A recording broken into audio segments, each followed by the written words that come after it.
kill a modern submarine with an underwater A-bomb? In theory, yes. But what would be the fatal range? Could the attack crew get away? Important changes have been made in the balance of world naval power. Emphasis has been placed on subs, long-range atomic subs, silent subs armed with nuclear missiles. Our need to know was urgent. So, an atomic bomb, secured within this water and pressure-proof steel shell, was lowered 2,000 feet below the surface of the sea in very deep water, and detonated to provide us with the answers.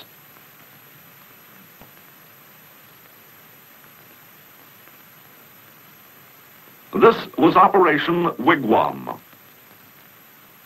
D-Day, the 14th of May, 1955. H-hour.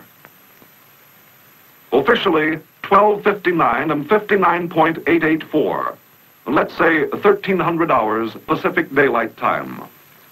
Our location, 28 degrees, 44 minutes north, and 126 degrees, 16 minutes west. Approximately 500 miles west-southwest of San Diego. We are reviewing the shot from the command ship, the USS Mount McKinley. We are 10,000 yards from surface zero. Operation Wigwam was conducted by Joint Task Force 7 under the direction of the Chief of Naval Operations, acting as executive agent for the Joint Chiefs of Staff and the Atomic Energy Commission.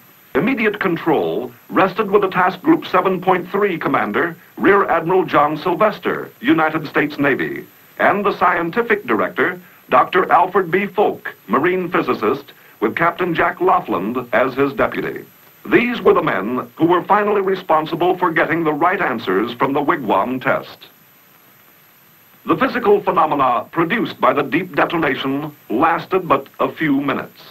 But in that time, we gathered important information. We learned what we needed most to know.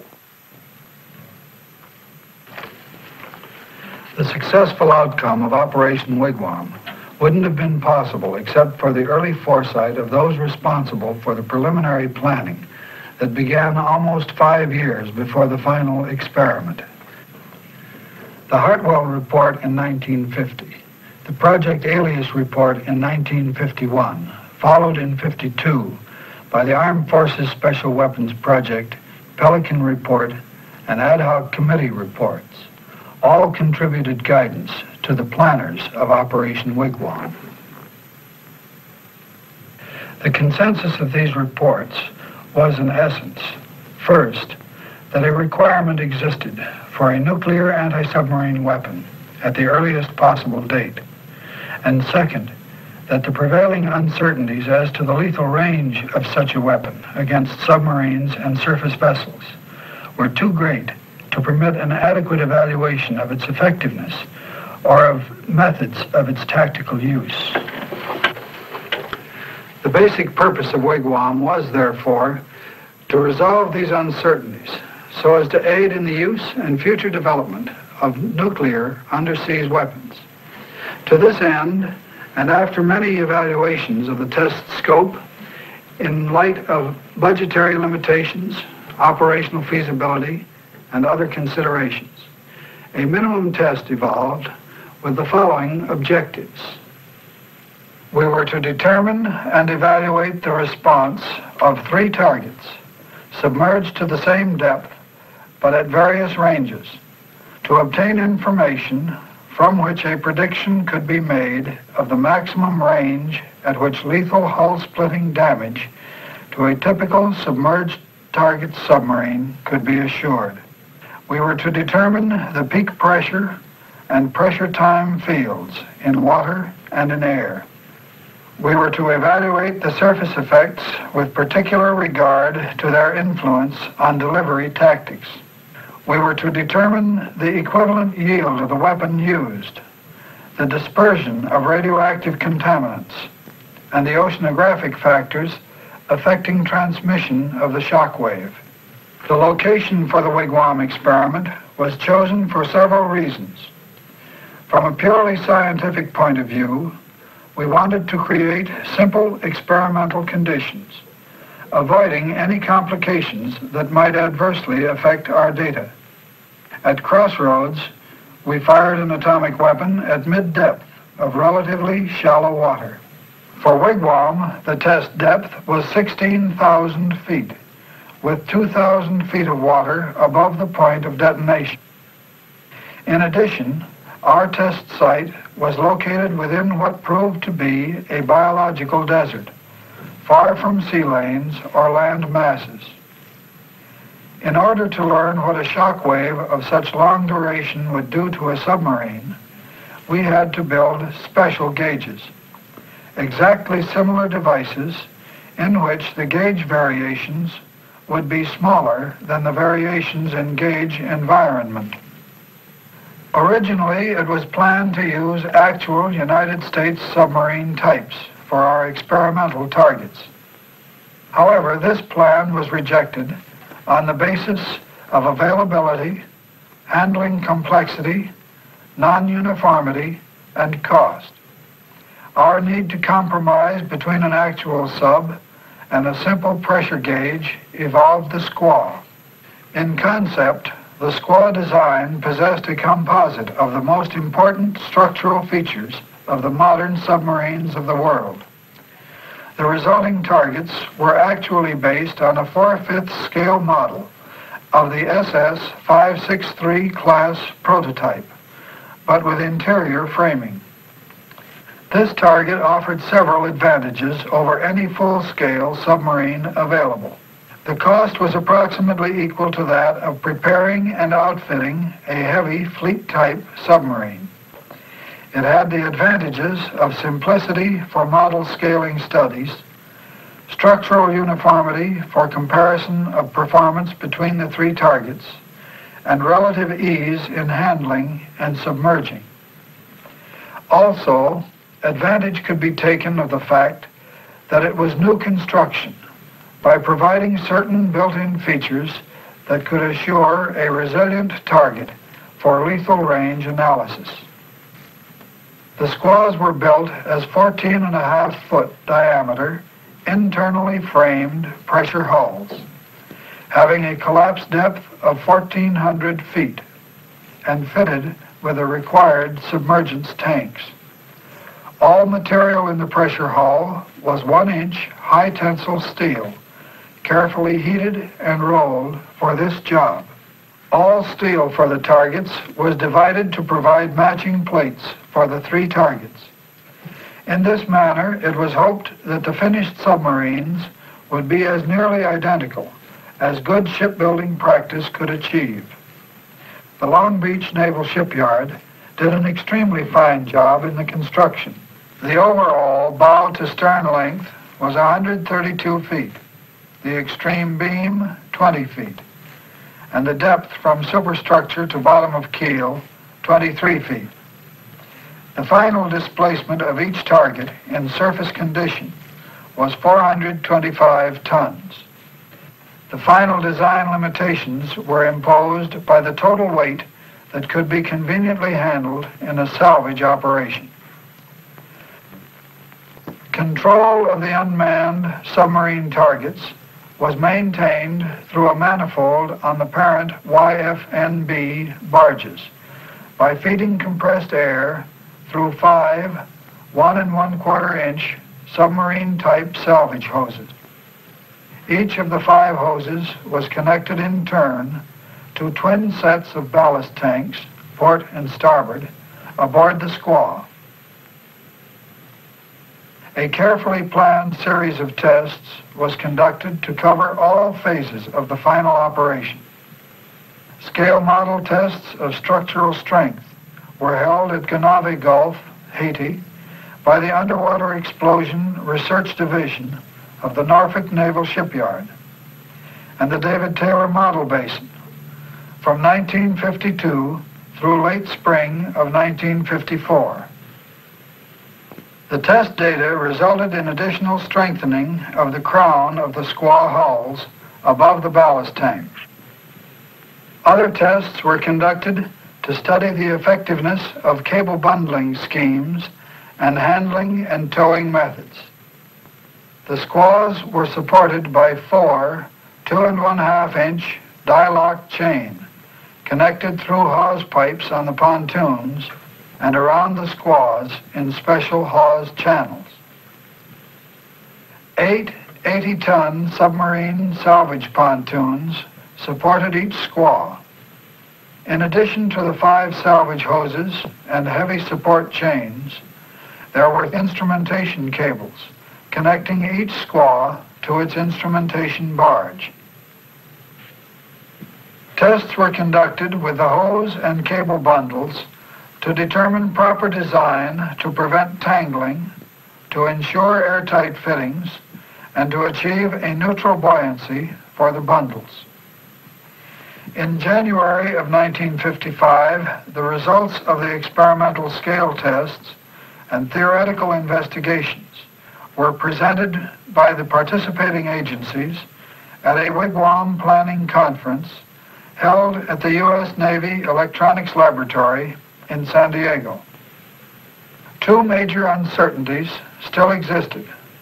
First, the actual relationship between peak overpressure and range, and second, the overpressure required to rupture the pressure hull.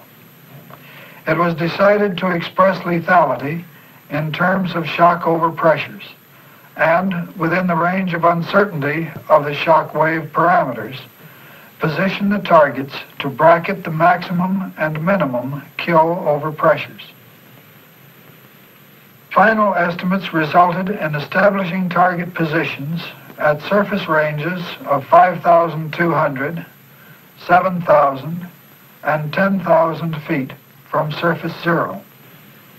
This placement would provide one target where lethality was assured, one where lethality was about 40% probable, and one where hull damage should not be expected unless something most unusual occurred. The spring of 1955 found the pre-operational phase of Wigwam hurrying to meet a sailing deadline. Project working areas had been made available by the Navy Electronics Lab, whose fine administrative support made it possible for all of the Wigwam project personnel to feel that they had a responsible base of operation within the San Diego area. As we entered the final weeks of preparation, project personnel and trailer-mounted equipment gathered from many sections of the country. Vans were fitted out by the Naval Ordnance Laboratory, the David Taylor Model Basin, and the Naval Research Lab, and driven across the country from their bases in the Washington, D.C. area. The Edgerton, Germershausen, and Greer trailer from Cambridge, Massachusetts, the Armor Research Foundation trailer from Chicago, the Sandia van from Albuquerque, and the Navy Radiological Defense Laboratory trailer from San Francisco, all gathered at either the Naval Repair Facility dock area or at the Naval Air Station, North Island, prior to loading for the cruise to the operating site. One of the major reasons for the decision to use the large YFNBs as floating laboratories was to allow the trailer-mounted vans and project shacks containing recording equipment to be put aboard as completely integrated working units. It was essential that the full electronic story of event happenings be recorded on the surface in case we lost the squaws as a result of the detonation. So many gauges installed in the engine and battery compartments inside the squaws sent their signals through the cable bundles to the recording instruments aboard the YFNBs. Since the YFNBs would be stationed in the array relatively close to surface zero, it was decided to evacuate all personnel prior to H-hour and recover the recorded data as soon as possible after the event. In addition to the instrumentation located within the squaws, a variety of gauges were installed at intervals on and from the various units of the array. On YFNBs and in M-boats, strings of gauges were prepared to go over the side several hours before the event. Full photographic coverage of the surface effects was provided by batteries of manned and unmanned cameras located on the command and support vessels, on the 3 YFNBs, in 3 specially modified C-54 aircraft, and inside the squaws themselves. Some of the projects required permanently manned stations during the test, so their recording positions were stationed aboard the various task group ships. Early in May, and several days before D-Day, the first elements of the task group left port for the rendezvous area. A few days later, the faster ships left San Diego. Task Group 7.3 represented an interesting composite group of naval vessels, all having an essential part in the overall operation. The command ship, the USS Mount McKinley, and the weapons ship, the USS Curtis, were both veterans of other atomic tests. In addition, the Wigwam support family included the aircraft carrier USS Wright, with her complement of AD-5Ns and Marine helicopters to provide search and taxi service. The 2 LSDs that served as a haven in heavy weather for the School of Overworked M-boats, and the 2 YAGs supporting the radiological survey and washdown studies. Important missions were also assigned to fleet tugs, ASRs, ARSs, LSTs, and the group of 8 destroyers that formed the perimeter security guard. Wigwam air cover was furnished by the Navy air elements from San Diego and the Air Force photographic aircraft from Albuquerque. The major operational element of the task group, the array itself, was a strange-looking floating blast line with its weapon barge, its 3 squaw target units, and auxiliary craft. It was 30,000 feet long when finally assembled and in tow by a single fleet tug, the longest towed array in naval history. This practically perfect array line was assembled during the sea trials off the coast of San Clemente Island in January of 1955. We enjoyed nearly ideal weather conditions. However, in May, the story was different. The weather was far from ideal. In fact, it exceeded our most pessimistic expectations. At the identical stage of the actual operation, D-2, the final array looked like this. The wind increased to 15 knots, and the sea began to pile up. Weather already caused a 3-day postponement in our test schedule. We had already lost the supporting pontoons for Squaw 29, resulting in its final use as a surface target. Consequently, a readjustment of the positions of all targets was made to ensure an adequate bracketing of the lethal range with only 2 submerged targets. This resulted in a final planned positioning of targets at surface ranges of 5,400, 8,200, and 11,400 feet. D-1 brought no improvement. We experienced a steady wind of 20 knots with gusts to 24. Sea and swells were totaling 10 to 15 feet high. Submerging the 2 remaining squaws was much more difficult that day than on any of the previous trials. Ideally, the submergence operation worked like this. The squaw took on ballast until it settled stern heavy, clearing the pontoons, sinking to the length of its 4 chains, 250 feet, below the surface. The supporting pontoons were then positioned directly over the squaw. The severe wind and sea conditions caused considerable bending of the array between the inner and middle targets. The actual distances of the targets at the time of detonation were 5,200, 7,300, and 11,000 feet, respectively, from the weapon support barge. This uncontrolled modification of surface distances proved to be fortunate in that it resulted in the second target receiving severe but not fatal damage, an ideal position for the study of target response at incipient lethality. Our scientific test program was organized into 6 main areas of responsibility: radiological and oceanographic investigations, target response and hull damage mechanism, timed and untimed technical and report photography, timing, firing, and communication support, weapon procurement and placement and evaluation of its performance, and measurements of free field pressures and other transient underwater and surface investigations. Notice the cloud chamber effect and the focusing of the reflected shock wave. This latter phenomenon was caused by the local valleys and hills in the sea floor. In at least one area, 15,000 feet from zero, the water was strongly whitened, indicating pressures in the neighborhood of several hundred pounds per square inch, about that to be expected at 10,000 feet, and enough to cause the collapse of light-hulled submarine. At other places, the bottom reflected shock appeared to be missing completely.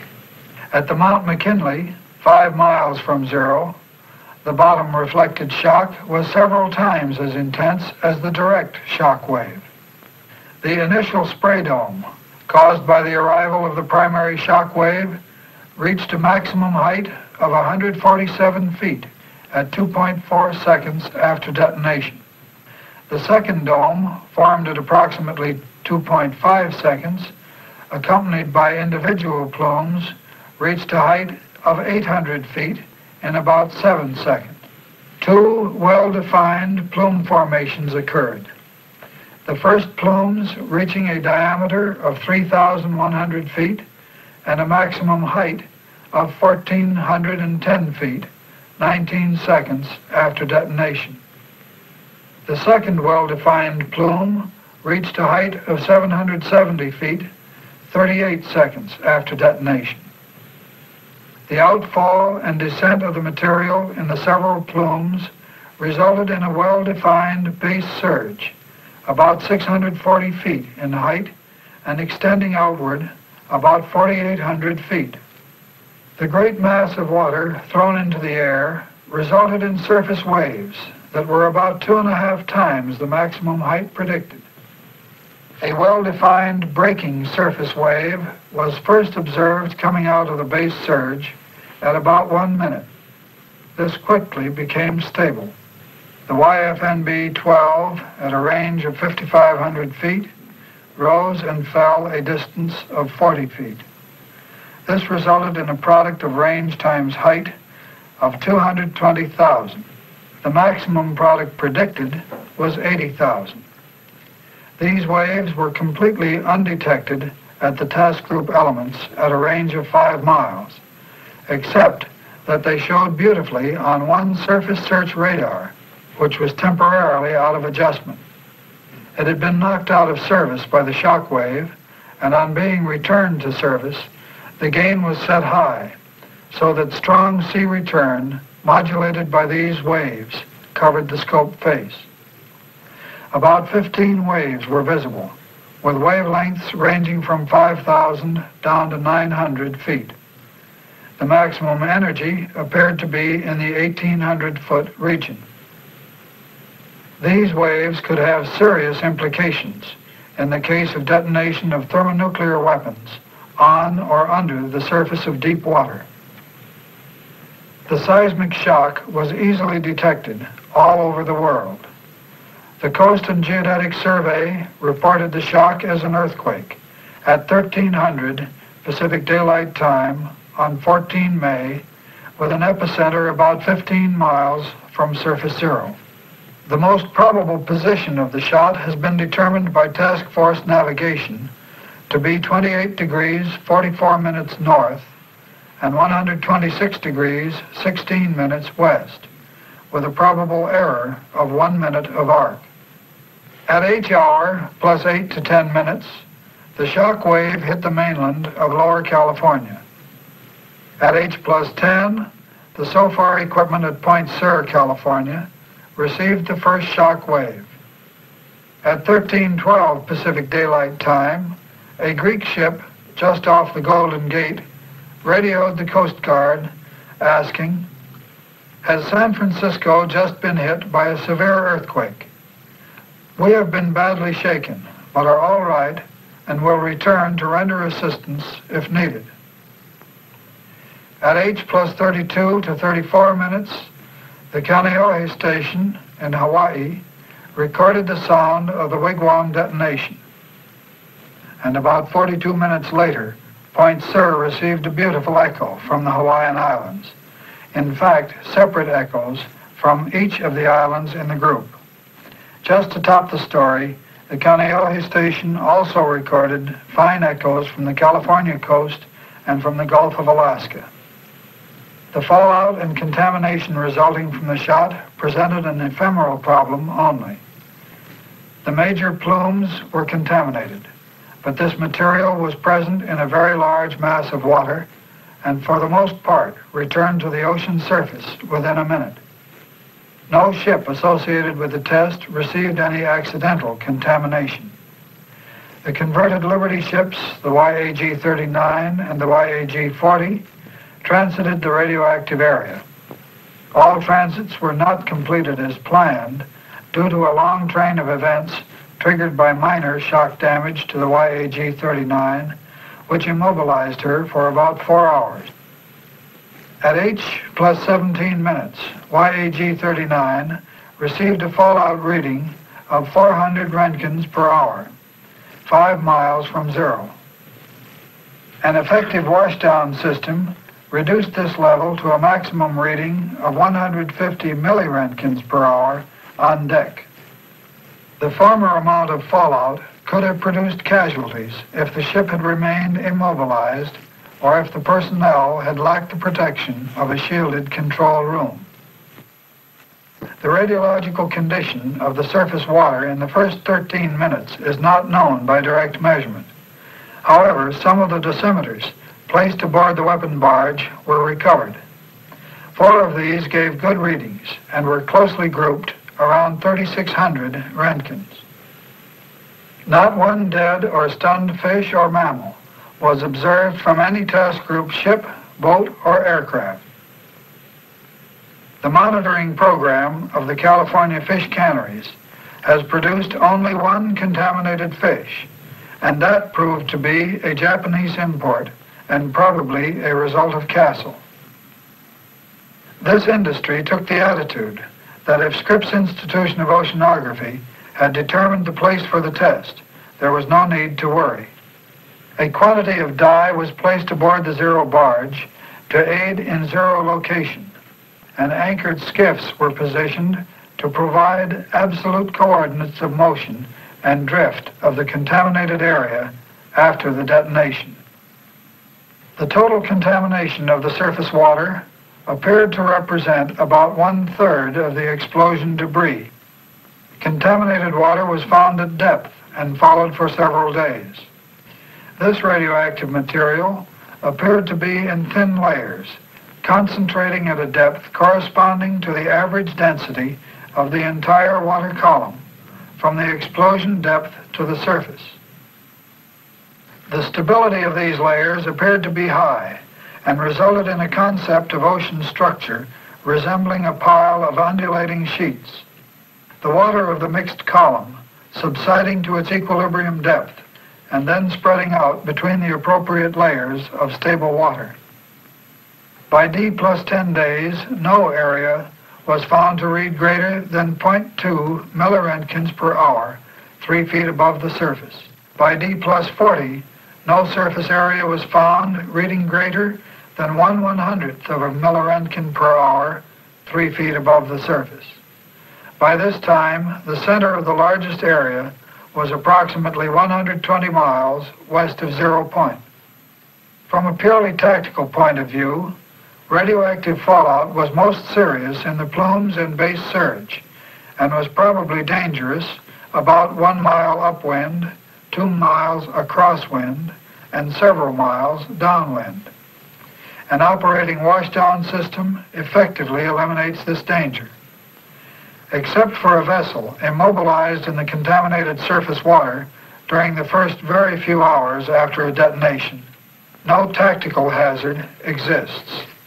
The immediately observable results of the test regarding the submarine targets showed that Squaw 12, the closest to zero, was sunk. Squaw 13 was still intact with no flooding, and Squaw 29 was intact on the surface. Squaw 13, while intact, could not be surfaced and was subsequently lost during the 500-mile tow to the salvage site. For 300 miles, this target was towed by the instrument cables alone. Flooding of the main compartments of Squaw 12 occurred in less than 3 seconds after shockwave arrival, probably within 20 milliseconds. Flooding of the bow cone occurred at 27 seconds, and final parting of the instrument cable occurred at 57 seconds after shockwave arrival. Thus, the crushed hull sank nearly 400 feet in 1 minute. In the case of the damaged but unruptured target, hull plating and stiffeners suffered compressive set strains of several thousand microinches per inch. Although the free field measurements would indicate pressures somewhat larger, the measurements made in the ballast tanks of this target indicated a maximum total pressure just equal to the designed collapse pressure of the hull. This pressure was reached within a millisecond, indicating a prompt achievement of equilibrium between the applied forces and the reaction motions of the pressure hull. This appears to argue against a delayed yield effect, but the magnitude of the excess total pressure required to rupture the hull appears to be in agreement with the predictions based on the delayed yield theory. Serious hull damage to shallow draft surface vessels should not be expected at ranges greater than 4,000 feet. Minor shock damage may be expected at ranges from 7,000 feet to several miles. Aircraft at any altitude should be safe at horizontal ranges in excess of 1 mile. The underwater pressure time field of the Wigwam burst was similar in most respects to that computed for 40 million pounds of TNT at ranges greater than 1,000 feet. The peak pressure in air above this burst may be computed from acoustic theory, but the air shock duration is about 10 times that of the water shock. In answer to one of our primary questions, when in the presence of a nominal 30-kiloton nuclear weapon detonated at a depth of 2,000 feet in very deep water, the Squaw target, when submerged to a depth of 250 feet, will be crushed when at a range of less than 7,000 feet. Based on the results of the Wigwam experiment, several recommendations may be made. First, using scaled explosions and targets, studies should be made to determine the safe and lethal ranges for various types of submarines and surface vessels. Second, previous estimates of optimum warhead yield and explosion depths should be reevaluated in the light of Wigwam results. Third, scaled experiments should be performed to extend and improve estimates of wave production by explosions. This could critically affect the testing and use of thermonuclear weapons. Fourth, a marked reduction of the hull splitting range for submarines should result from an increased collapse depth and other radical design concepts which should receive careful study. And fifth, should additional tests of this nature become necessary, the area used appears excellent from the standpoints of international and fishery relations. If anticipated, the weather and sea conditions are not prohibitive. to relate the Wigwam experiment directly to the problem of our continued national security. The scientific information obtained by this operation has contributed greatly to the design of systems for the defense against enemy submarines.